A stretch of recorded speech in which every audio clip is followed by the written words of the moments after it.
Hello students, आज शुरू करेंगे एसएसटी की बुक का chapter number 2 the structure of the earth.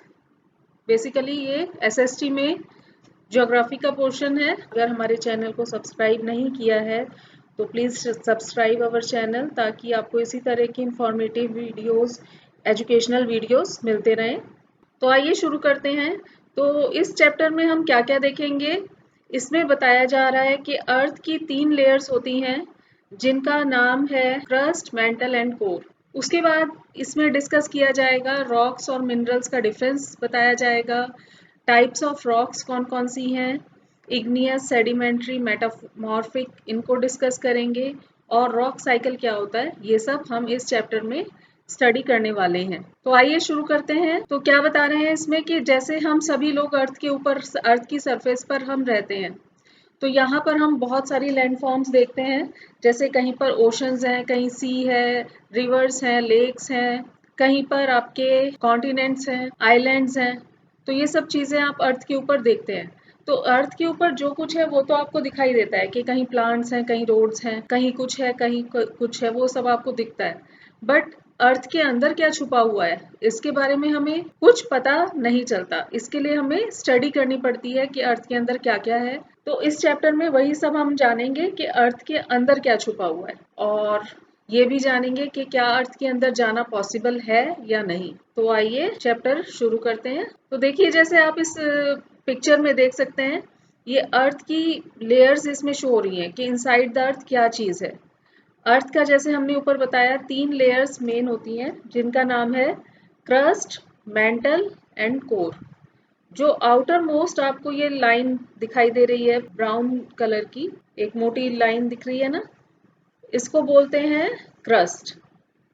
इसके बाद ये जो लाइट ब्राउन आपको दिख रही है शेप, लाइट ब्राउन बॉल समझ लीजिए, क्योंकि अर्थ को अगर आप एक बॉल माने तो ये डिफरेंट डिफरेंट बॉल से मिलकर बना है। सबसे अंदर की बॉल को हम कोर बोल देते हैं, उसके बाहर वाली बॉल को मेंटल बोल देते हैं, और सबसे आउटर मोस्ट जो लेयर है, जो सबसे पतली लेयर है, उसको हम क्रस्ट बोल देते हैं। ये आपको देखने में जरूर पतली लग रही है, बट इसकी भी मोटाई अराउंड 35 किलोमीटर्स होती है। ठीक है, देखने में आप सोच रहे हो कि इतनी पतली सी लेयर है, बट ये 35 किलोमीटर्स मोटी होती है। अगर आप यहाँ से यहाँ तक जाओगे तो आपको 35 किलोमीटर्स चलना पड़ेगा। अगर आप डिग करते जाओगे तो मेंटल तक पहुँचने के लिए आपको 35 किलोमीटर्स जाना पड़ेगा। तो यहाँ पर ये हमें बता रहे हैं कि अर्थ के बारे में, अर्थ के अंदर क्या क्या छुपा हुआ है, उसकी इंफॉर्मेशन हमें कहाँ से मिलती है। उसकी इंफॉर्मेशन हमें बहुत सारी चीज़ों से मिलती है।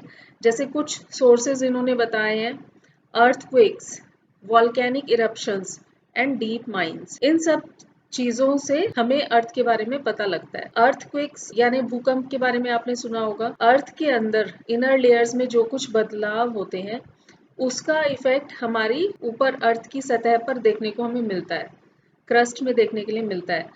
जब बिल्डिंग्स हिलने लगती हैं, घर का सारा सामान हिलने लग जाता है, उसको क्या कहते हैं, उसी को अर्थक्वेक कहते हैं। ये मैंने आपको बहुत ही सिंपल लैंग्वेज में बता रही हूँ। तो ये अर्थक्वेक होता है। वो किस लिए आते हैं कि अर्थ के अंदर जो चेंजेस हो रहे हैं, अर्थ की जो डिफरेंट लेयर्स में अगर कुछ बदलाव हो रहे हैं, क्योंकि अर्थ के अंदर बहुत ज़्यादा गर्मी होती है, बहुत ज़्यादा हॉट है अंदर का, अर्थ के अंदर का टेम्परेचर। तो उसकी वजह से अर्थ के अंदर कभी कभी कुछ चेंजेस देखने को मिलते हैं, और जिसका इफेक्ट हमें अर्थक्वेक के रूप में नजर आता है, जिससे कई बार बहुत ज्यादा नुकसान भी होता है, जान माल की हानि होती है, कई लोग मारे जाते हैं, कई बिल्डिंग्स टूट जाती हैं इन अर्थक्वेक्स की वजह से। वॉल्केनिक इरप्शंस क्या होते हैं? वॉल्केनिक इरप्शंस होते हैं कि जो अर्थ के अंदर मटेरियल भरा हुआ है, इसको जब कहीं से बाहर निकलने का मौका मिल जाता है, यानी कहीं पर कोई भी अगर अर्थ की लेयर्स में कहीं पर भी कोई भी थोड़ी भी जगह है बाहर निकलने की, तो वहां से ये जो गर्म, इसके अंदर हॉट मटेरियल भरा हुआ है, ये फूट के बाहर आ जाता है। तो उसी को हम वॉल्केनिक इरप्शंस कहते हैं। वॉल्केनोज का नाम आपने सुना होगा। मेनली ये माउंटेन्स की फॉर्म में दिखाए जाते हैं, जिससे कि अंदर का, अर्थ के अंदर का जो मॉल्टन मटेरियल है, लावा है, वो फूट के बाहर निकलता है।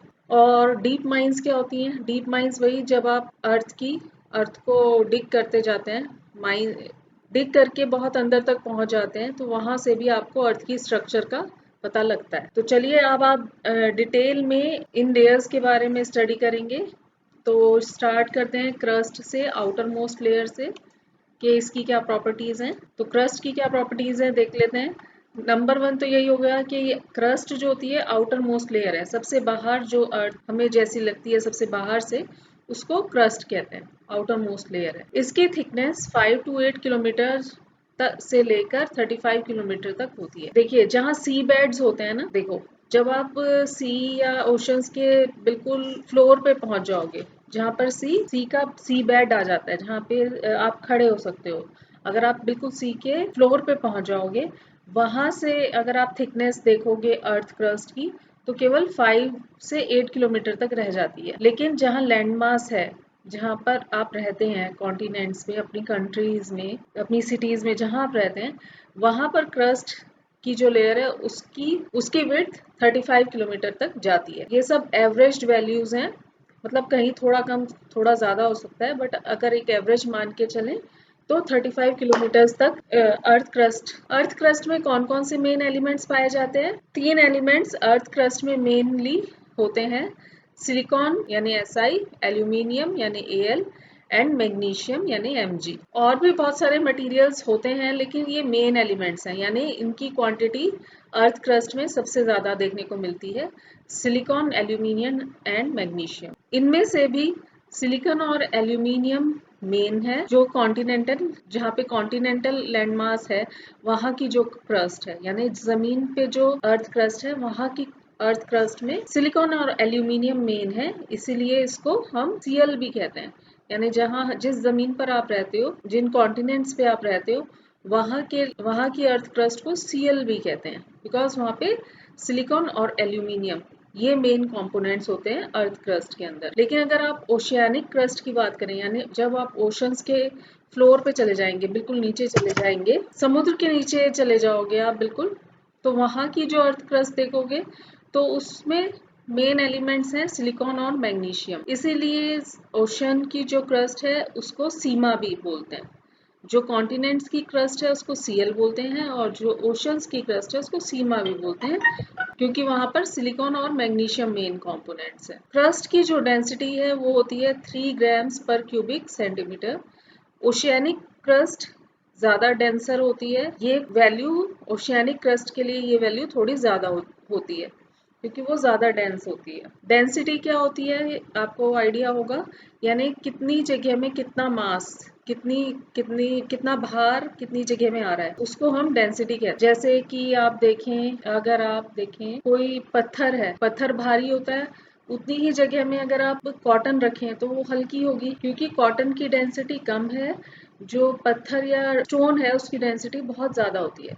पत्थर भारी होता है, कम जगह में ज़्यादा भार पत्थर का होगा, कॉटन में उतनी ही जगह में कम भार होगा। तो कॉटन कम डेंसिटी की है, स्टोन ज्यादा डेंसिटी का है, तो ये डेंसिटी होती है। तो ये डेंसिटी ओशियानिक क्रस्ट में ज्यादा है, यानी ओशियानिक क्रस्ट यानी ओशंस के नीचे जो क्रस्ट होती है वो ज्यादा भारी है। कॉन्टिनेंट की क्रस्ट से ओशंस की क्रस्ट भारी होती है। अब चलते हैं नेक्स्ट लेयर पे। नेक्स्ट लेयर है हमारी मेंटल। अभी हमने पिक्चर में देखा था, सबसे बाहर की जो बॉल है, अर्थ की जो बॉल है, अर्थ का राउंड है, वो क्रस्ट का है।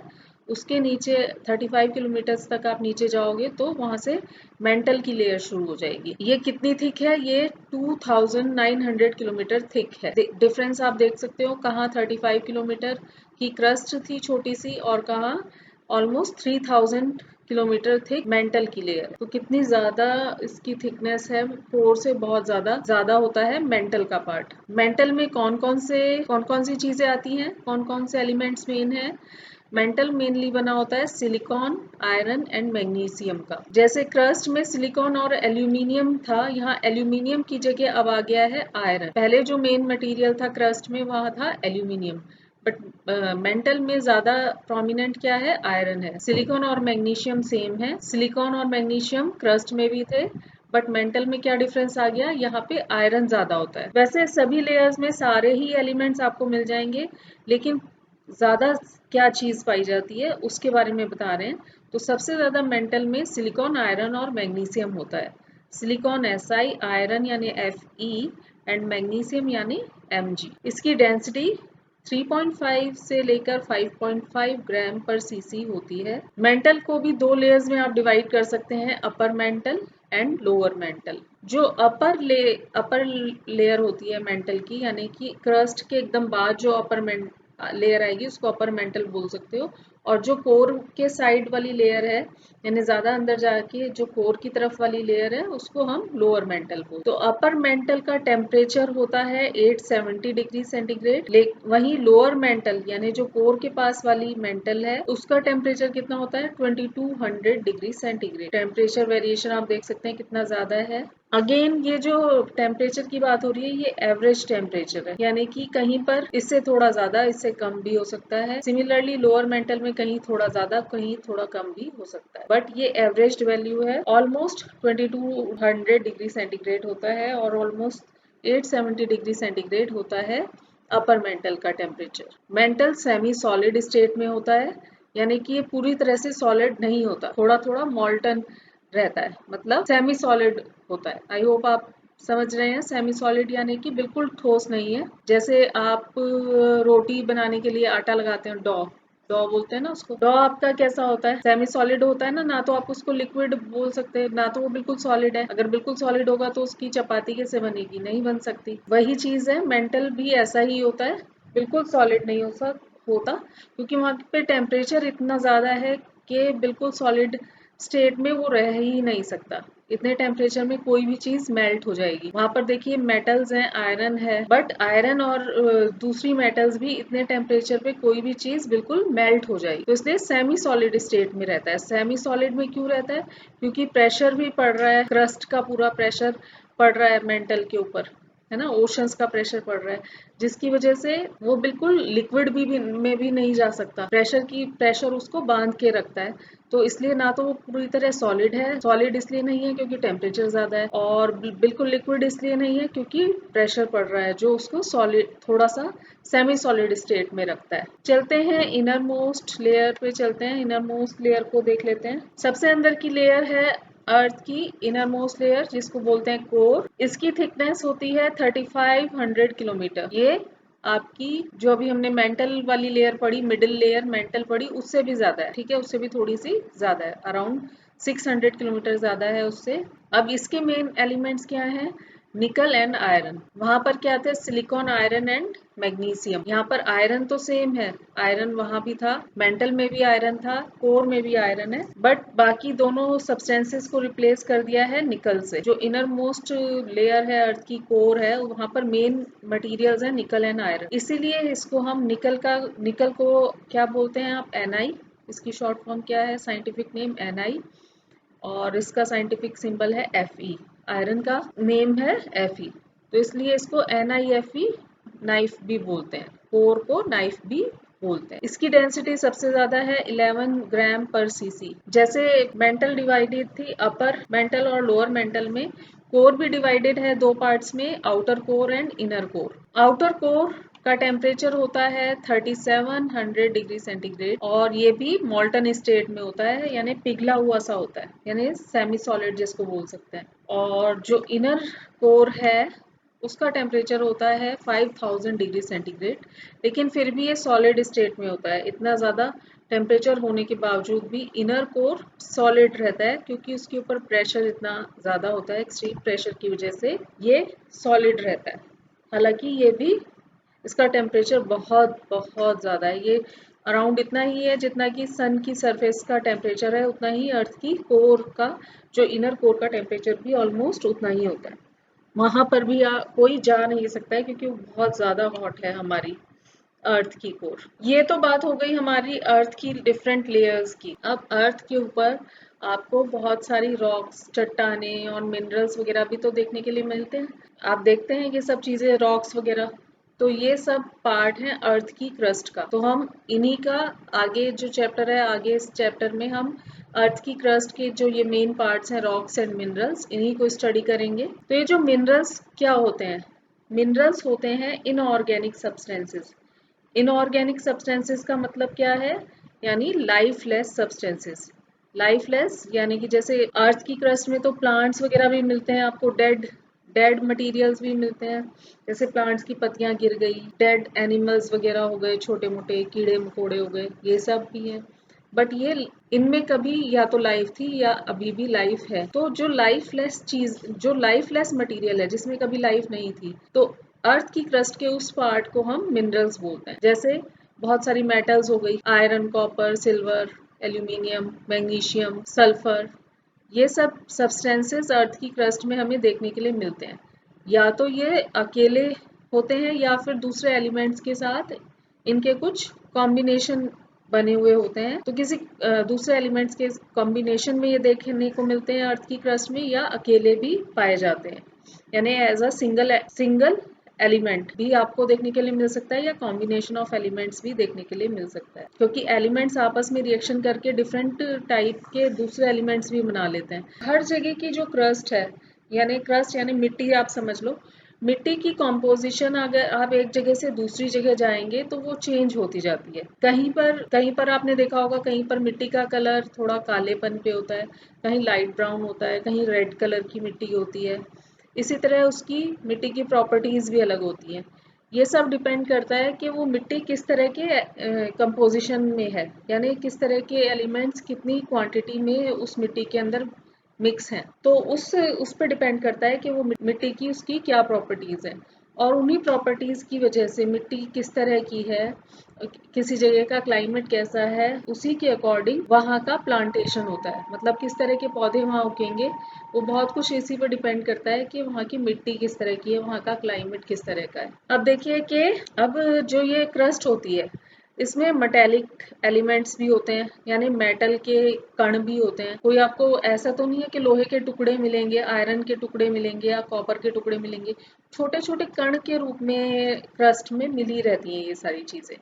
आप छोटा सा मिट्टी का सैंपल लेंगे तो उसमें आपको लाखों एलिमेंट्स के मॉलिक्यूल्स मतलब बहुत सारे एलिमेंट्स के मॉलिक्यूल्स मिल जाएंगे। लाखों मॉलिक्यूल्स होंगे जो डिफरेंट डिफरेंट एलिमेंट्स के होंगे। कुछ एलिमेंट ज्यादा होंगे उस सैंपल में, कुछ कम होंगे। तो कुछ मेटल्स होती हैं, आयरन, कॉपर एक्सेट्रा, और कुछ नॉन मेटेलिक सब्सटेंस भी पाए जाते हैं। नॉन मेटेलिक सब्सटेंसेस जैसे माइका, सल्फर, कोल, पेट्रोलियम, ये बहुत सारी चीजें हमें मिट्टी से ही मिल जाती हैं। अब आपको पता ही होगा कोल और पेट्रोलियम की कितनी ज्यादा डिमांड रहती है आजकल। तो ये जो मिनरल्स होते हैं इनकी भी बहुत सारी वाइड रेंज हमको मिलती है, और ये डिफरेंट कलर्स में, डिफरेंट हार्डनेस में, टेक्सचर में मिलते हैं। अभी तक का जो हार्डेस्ट मिनरल हमें मिला है वो है डायमंड, और सबसे सॉफ्ट जो मिनरल है वो है टेल। मिनरल्स के बाद अब बात करते हैं रॉक्स की। रॉक्स क्या होती हैं? जब बहुत सारे मिनरल्स सॉलिडिफाई हो जाते हैं डिफरेंट कॉम्बिनेशंस में, उन्हीं वही मिनरल्स मिलके रॉक्स बनाते हैं। ये सॉलिड स्टेट में होती हैं, सॉलिड मटेरियल्स होते हैं, और इनका कोई डेफिनेट केमिकल कॉम्पोजिशन नहीं होता। रॉक्स में कोई डेफिनेट केमिकल कॉम्पोजिशन नहीं होता। अर्थ क्रस्ट में जो कुछ होता है वही मिलकर रॉक्स बन जाते। कुछ रॉक्स में ऐसा होता है कई बार कि कोई एक पर्टिकुलर मिनरल बहुत ज्यादा क्वांटिटी में पाया जाता है, बहुत ज्यादा एक ही तरह का मिनरल बहुत ज्यादा एक्यूमुलेट हो जाता है एक ही रॉक के अंदर, जिसको कि वहां से आसानी से आप एक्सट्रैक्ट करके उसका यूज कर सकते हो। जैसे कि इनमें, और इस तरह के जो रॉक्स होती हैं उनको हम रॉक्स ना कहकर ओर्स बोल देते हैं, क्योंकि ओर्स में एक ही मिनरल का बहुत ज़्यादा एक्यूमुलेशन होता है, और उस मिनरल को आप वहाँ से इजीली एक्सट्रैक्ट करके अपने किसी पर्पस के लिए आप यूज कर सकते हैं। जैसे कि आयरन का एक ओर है जिसको बोलते हैं मैग्नेटाइट। मैग्नेटाइट की जो रॉक होगी ना, उसमें मेनली आपको आयरन का कंपाउंड मिलेगा। इसी तरह एल्यूमिनियम का एक ओर है जिसको बोलते हैं बॉक्साइट। तो बॉक्साइट की जो रॉक होगी उससे आप इजीली एल्यूमिनियम एक्सट्रैक्ट कर सकते हैं। तो किस एरिया में अर्थ की जो क्रस्ट है वहाँ किसी भी पर्टिकुलर रीजन में किस तरह की रॉक्स पाई जाती हैं, उसी पर डिपेंड करता है कि वहाँ की लैंड फॉर्म कैसी होगी या वहाँ की सॉइल वगैरह कैसी होगी, क्योंकि रॉक्स ही ब्रेकअप होकर आपकी सॉइल बनाती हैं। तो सॉइल मेनली इन रॉक्स के टूटने से ही धीरे धीरे करके सॉइल बन जाती है। तो रॉक्स किसी एरिया पे कैसी हैं उसी से ये पता लगता है कि वहाँ की सॉइल वगैरह कैसी हो। तो अब नेक्स्ट हम देखेंगे कि डिफरेंट टाइप ऑफ रॉक्स कौन कौन सी होती हैं। ये हम कवर करेंगे। डिफरेंट टाइप की रॉक्स होती हैं, igneous rocks, sedimentary rocks and metamorphic rock. इनको हम नेक्स्ट वीडियो में कवर करेंगे। तब तक के लिए आप जितना हमने कर लिया है इसको अच्छे से रिवाइज कीजिए, इसको रीड कीजिए अच्छे से, 2-3 बार अच्छे से रीड कीजिए। जितना आप रीड करेंगे उतना ही आपकी मेमोरी में स्टेबल होगा और उतना ही ज़्यादा आपको समझ आएगा।